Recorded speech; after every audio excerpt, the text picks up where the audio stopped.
समस्त देवी देवताओं को प्रणाम करते हुए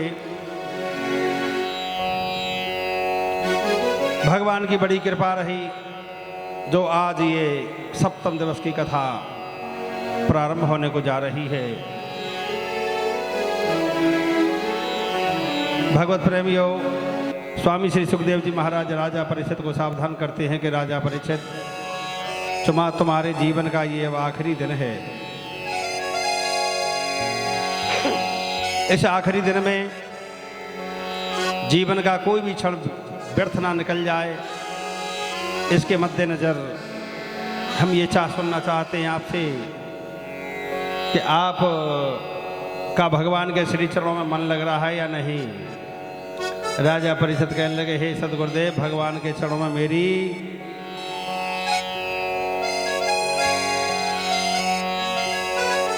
प्रीति इस प्रकार से लग गई है कि मुझे मृत्यु का कोई भय नहीं रहा। भगवान की रसमयी कथाओं को बार बार बार बार बार बार अब मुझे मृत्यु का तो कोई भय है ही नहीं। मैं बस यही चाहता हूं कि आप मुझे भगवान की उसी रसमयी कथाओं में डुबा करके रखें, जिससे मेरा अंतिम समय तक भगवान की कथाओं का चिंतन करते करते करते करते मैं भगवान में ही समाहित हो जाऊं। बोलिए श्री सच्चिदानंद भगवान की जय हो।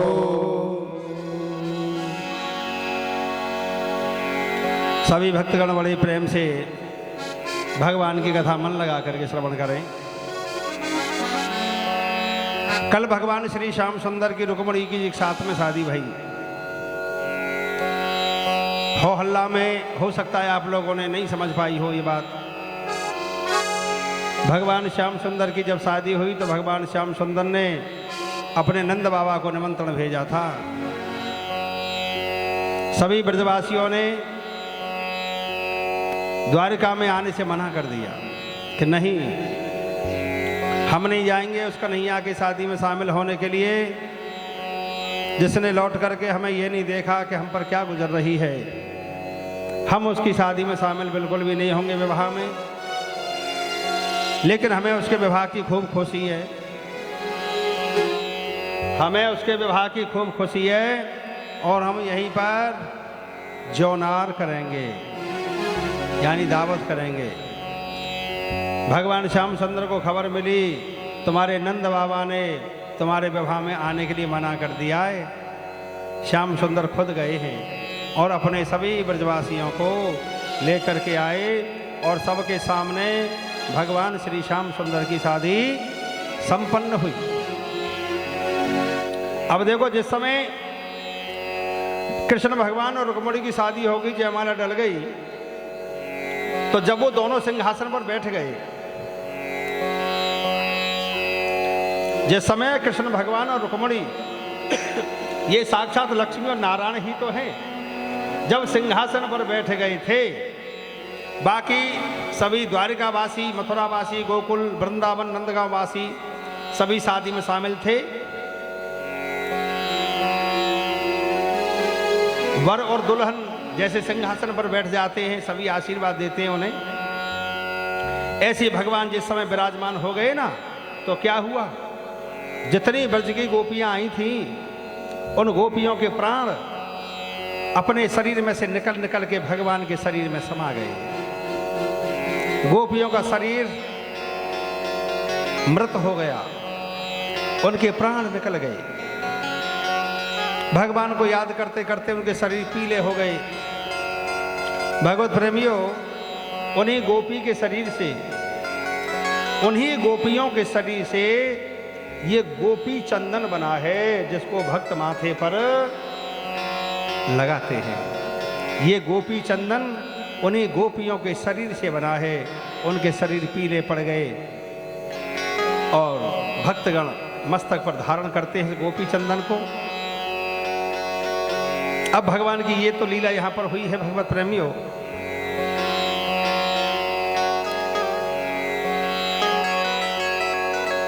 एक प्रसंग और आता है।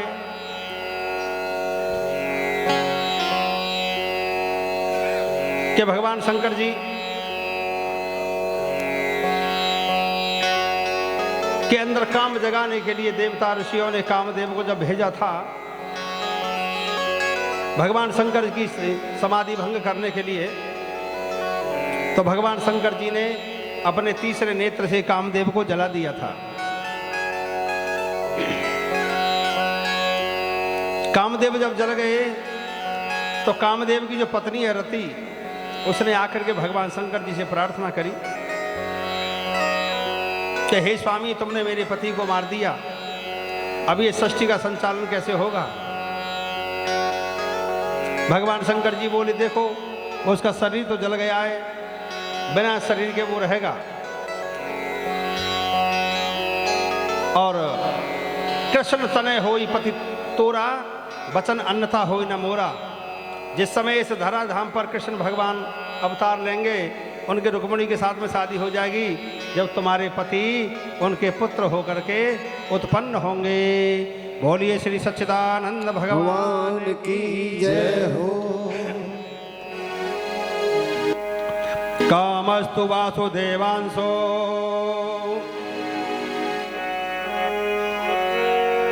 दग्ध प्राग रुद्रमन्युना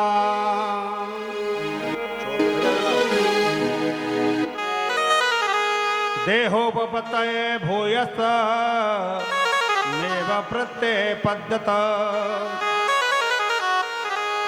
भागवत प्रेमियों, आगे चल करके कृष्ण भगवान के रुक्मिणी के द्वारा प्रद्युम्न का जन्म हुआ। प्रद्युम्न का जन्म हुआ है। एक संबरासुर नाम का दैत्य था।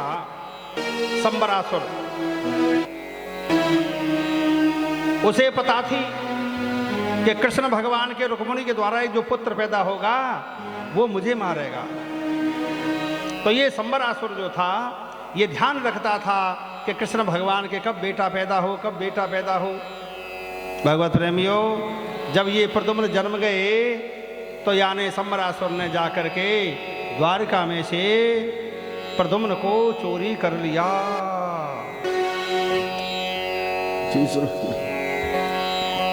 चोरी कर लिया और इसने कृष्ण भगवान के उस बच्चे को समुद्र में फेंक दिया।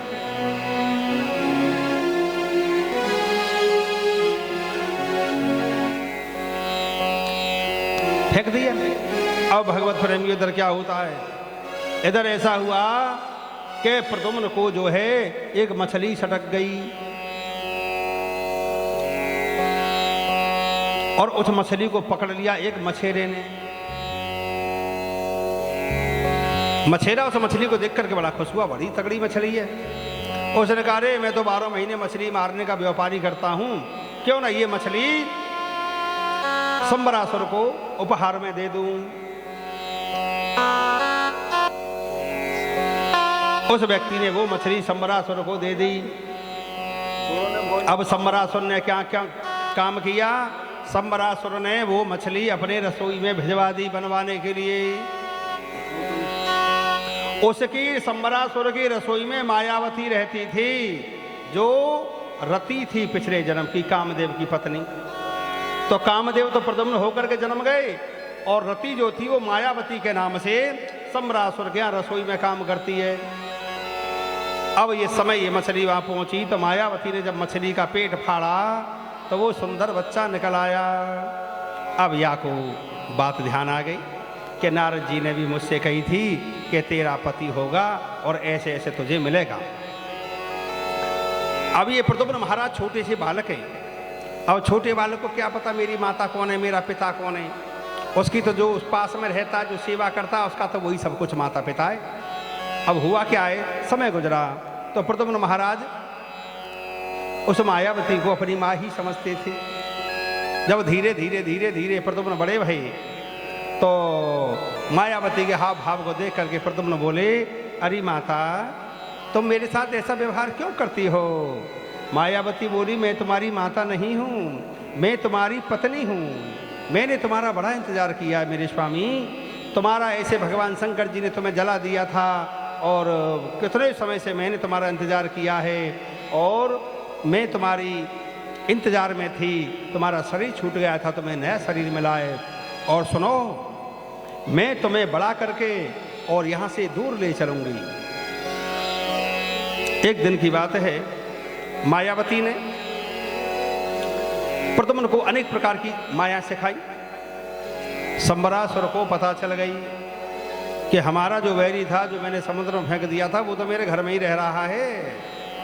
इनका युद्ध हुआ आपस में, संबरासुर मारा गया और मायावती जो है आज प्रद्युम्न को लेकर के द्वारिका में आ गई। कृष्ण भगवान को पता चली कि मेरा बेटा जो गायब हो गया था, बड़ा होकर के और शादी होकर के घर में आ गया है।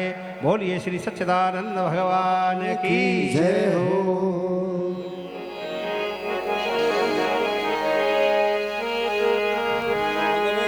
और राधे तेरे चरणों की, श्यामा तेरे चरणों की, घर धूल जो मिल जाए, राधे तेरे चरणों की, श्यामा तेरे चरणों की, रज धूल जो मिल जाए, राधे तेरे चरणों की।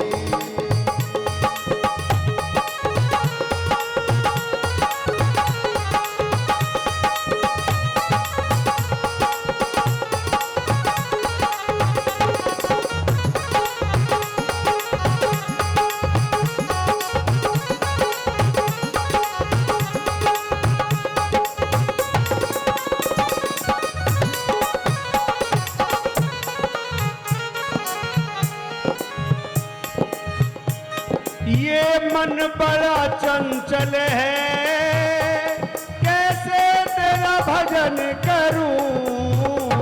ये मन बड़ा चंचल है, कैसे तेरा भजन करूं। जितना इसे समझाऊं, जितना इसे समझाऊं, उतना ही मचलता है।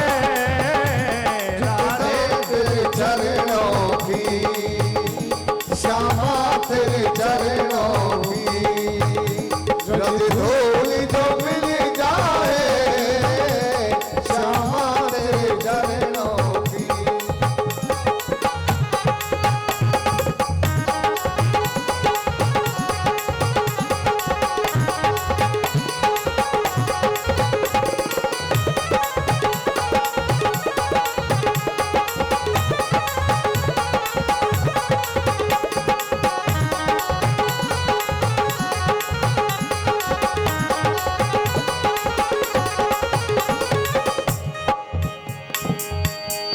नजरों से गिरा नाना, चाहे कितनी सजा दे लो।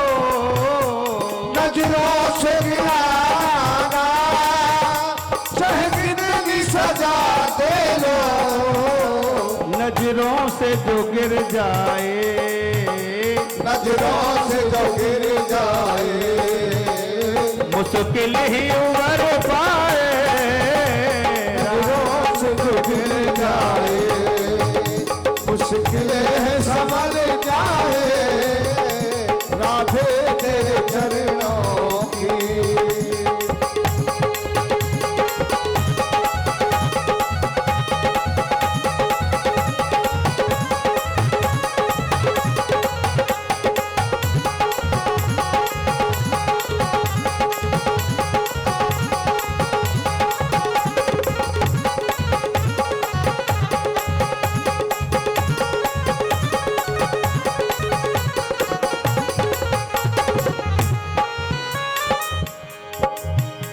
राधे इस जीवन की बस एक तमन्ना है। राधे इस जीवन की बस एक तमन्ना है।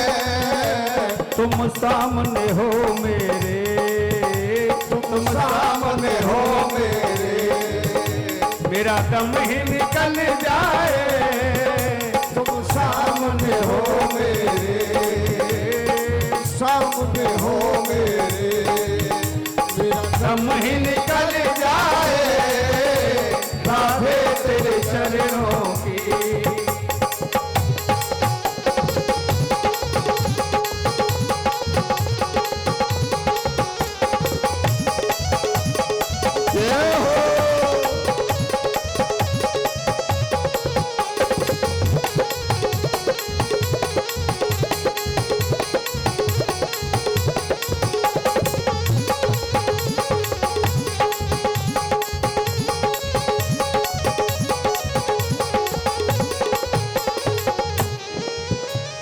सुनते हैं तेरी रहमत दिन रात बरसती है।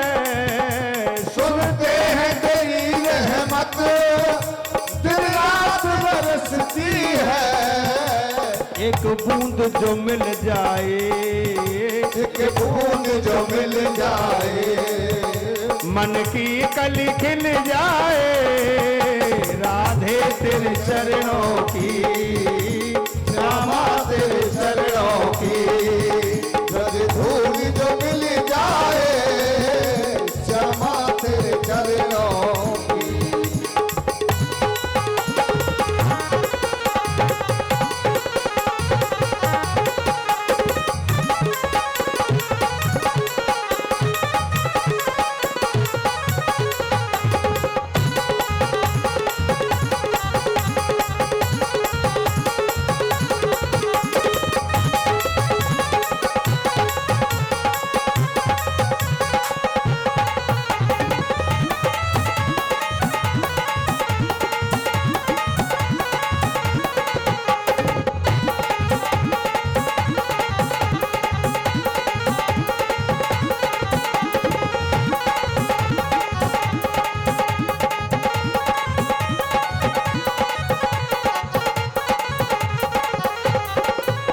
राधे तेरे चरणों की, श्यामा तेरे चरणों की, कर धूल जो मिल जाए। राधे तेरे चरणों की, श्यामा तेरे चरणों की, ब्रज धूल जो मिल जाए, राधे तेरे चरणों की। चरणों की, राधे तेरे चरणों की, ब्रज धूल जो मिल जाए, श्यामा तेरे चरणों की, ब्रज धूल जो मिल जाए, श्यामा तेरे चरणों की।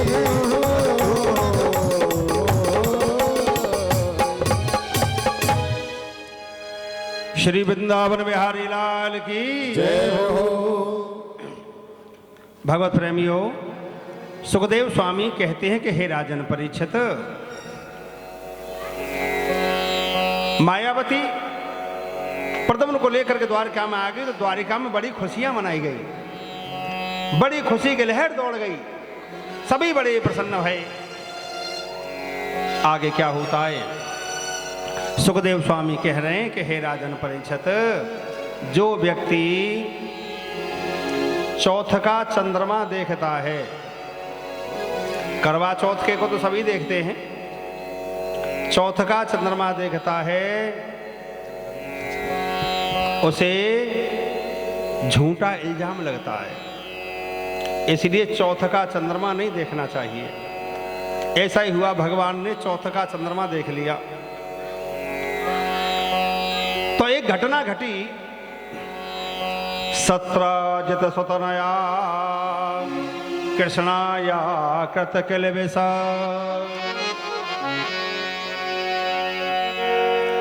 समन्तकेन मरणाम स्वयमुद्यम्य दत्तवान। एक सत्राजित नाम के व्यक्ति हैं। सत्राजित सूर्य भगवान की पूजा करते हैं। सत्राजित जो है वो सूर्य भगवान की पूजा करते हैं। अगर नहाने के बाद एक लोटा जल भी सूरज को नहीं दिया तो उस नहाने का कोई फायदा नहीं है। सूर्य नारायण भगवान है साक्षात, सारे जगत को प्रकाशित करते हैं, उजाला करते हैं, कभी छुट्टी नहीं करते। सूर्य नारायण कभी छुट्टी नहीं करते, कभी लेट नहीं होते, प्रकाश देते हैं, कपड़े सुखाते हैं। बरसात के समय में कुछ दिन जब सूर्य नारायण बादलों से नहीं दिखते, त्राही त्राही हो जाती है, अंधकार छा जाता है पूरे पृथ्वी पर, कपड़ों में बदबू आने लगती है, सीलन हो जाती है, सब बड़े परेशान हो जाते हैं। एक घर में बल्ब जलता है, 1 महीने के बाद उसका भी बिल आ जाता है। और सूर्य नारायण पूरे जगत को प्रकाशित कर रहे हैं, उनका ना कोई बिल है, ना कोई छुट्टी है, ना कोई लेट लतीफ़ है, ना कुछ है। लेकिन सूर्य नारायण हमसे भी कुछ चाहते हैं। जलधारा प्रियो रवि, सूर्य नारायण कहते हैं तू अगर मुझे केवल जल ही दे देता है तो मैं उसी से प्रसन्न हो जाता हूँ। सूर्य भगवान को नमस्कार भी करना चाहिए और जल भी देना चाहिए। सूर्य नारायण के वैसे 12 नाम हैं। मित्राय नमः, रवये नमः, सूर्याय नमः, भानवे नमः, खगाय नमः, पूषणवे नमः, हिरण्यगर्भाय नमः, मरिच्ये नमः, आदित्याय नमः, अर्काय नमः, भास्कराय नमः, सवित्र श्री सूर्य नारायणाय नमः। सूर्य भगवान ने प्रसन्न होकर के सत्राजित को एक उपहार दिया। एक दिन मणि, समयंतक मणि उसका नाम है। सूर्य नारायण ने सत्राजित को दे दी मणि। अब जिस समय सत्राजित ने उस मणि को धारण किया, जहां भी जाते हैं सत्राजित, ऐसा लगता है सूर्य नारायण आगे नीचे उतर कर 1.25 मन सोना वो मणि रोज देती है। कृष्ण भगवान को पता चली कि सत्राजित के पास में एक ऐसी मणि है, समयंतक मणि, जो 1.25 मन सोना देती है। तो भगवान श्याम सुंदर ने सत्राजित से कही, अरे भैया सत्राजित, सत्राजित, हमने सुना है तुम्हारे पास मणि है। कि हाँ।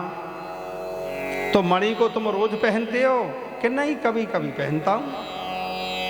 तो भगवान ने सलाह दी, एक काम करो, तुम अपनी उस मणि को हमारे खजाने में जमा कर दो, मणि तुम्हारी रहेगी। हम जमा इसलिए करा रहे हैं कि रोज जो सोना देती है ना 1.25 मन, उस सोने को जन कल्याण के काम में लगा दिया जाएगा।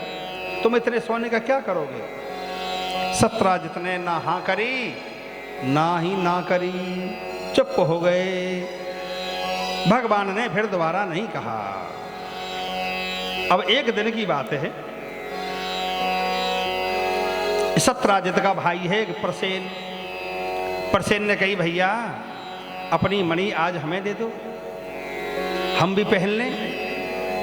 कई बार ऐसा होता है कि बड़े भाई पे कोई अच्छी वस्तु है तो छोटा भी कभी मांग लेता है कि आज हम कहीं जा रहे हैं, ला अपनी ये चीज़ हमें दे दो, चलो ले जाओ जी। अब ऐसे ही वो मणि जो थी प्रसेन को दे दी। अब प्रसेन उस मणि को पहन करके जंगलों में घोड़े पर सवार होकर के गए, वापस नहीं आए। वापस नहीं आए तो इसने सत्राजित ने समझा कि ये इस कृष्ण भगवान ने मणि के लिए मेरे भैया को मरवा दिया। चर्चा फैल गई। एक ने 2 से कही, 2 ने 4 से कही, 4 ने 8 से कही, 8 ने 14 से कही। रुक्मणी के कान तक ये संदेश आ गया। रात्रि का समय रहे, रुक्मणी कहने लगी, हे स्वामी तुमने कुछ सुना है? भगवान बोले, तुम बताओ क्या बात है। रुक्मणी कहने लगी, तुमने किसी से मणि मांगी थी कभी? भगवान बोले, हाँ मांगी थी। उसने दी आपको? नहीं। अच्छा। सत्राजित का भाई प्रसेन मणि समेत गायब है। तो लोग कह रहे हैं कि तुमने उसके भैया को मणि के लोभ में मरवा दिया है। ओहो, कई बार ऐसा होता है, कर्ता को कर कोई और जाता है और इल्जाम किसी और के सिर पर लग जाता है। जेलों में भी ऐसे बहुत से लोग सजा काट रहे हैं जिन्होंने पाप ही नहीं किया, जिन्होंने कुछ किया ही नहीं है और फिर भी सजा भोग रहे हैं। हमारे कर्मों के फल होते हैं। भगवान श्याम सुंदर सत्राजित के पास में गए और सत्राजित से बोले, अरे भाई सत्राजित, हमने सुना है तुम्हारे भाई गायब हो गए। कि हाँ। तो तुमने ढूंढने की कोशिश नहीं करी? कि हाँ बहुत करी, पाया नहीं है मेरा भाई। भगवान बोले, चलो हम तुम्हारे भाई को ढूंढवाने में तुम्हारी मदद करेंगे। कृष्ण भगवान सत्राजित को लेकर चले, जंगलों में गए तो क्या देखा, सत्राजित का जो भाई था प्रसेन, उसका मरा हुआ शरीर पड़ा है। लेकिन मणि नहीं है। प्रसेन के शरीर पर शेर के पंजों के निशान हैं। प्रसेन के हाथों में शेर के बाल हैं। अब इन्होंने विचार किया कि देखो ऐसा है, तुम्हारे भाई को किसी शेर ने मार दिया है और मणि ले गया शेर। चलो आगे चलते हैं और ढूंढो। आगे गए तो शेर भी मरा हुआ मिल गया। अब शेर के पंजों में लग रहे हैं रीछ के बाल, मणि शेर पर भी नहीं है। फिर उन्होंने विचार किया कि इस शेर को किसी ने मणि के लिए मार दिया है, लेकिन मणि इसके पास भी नहीं है। किसी रीछ से इसकी लड़ाई हुई है। आगे बढ़ो। आगे बढ़े, एक गुफा में एक रीछ का बच्चा उस मणि से खेल रहा है। जैसे भगवान आगे को बढ़े, वो बच्चा जोर जोर से चीखने लगा। बच्चा रीछ का चीखा, अंदर से जामवंत नाम के रीछ आए और भगवान से लड़ने लगे। भगवान के साथ में रात दिन रात दिन रात दिन रात दिन लड़ाई भई। ना रीछ हारा ना भगवान हारे। काफी दिन हो गए तो या रीछ ने भगवान के मुख की ओर देखा। ऐसा कौन आदमी है जो मुझसे हारे नहीं हार रहा है। भगवान के मुख की ओर देखा जब या रीछ ने, तो भगवान हंसने लगे। भगवान हंसने लगे रीछ को देख करके। अरे रीछ पैरों में गिर पड़े। अरे प्रभु, मैं तो तुम्हें पहचान ही नहीं पाया, मुझसे बड़ी गलती हो गई है।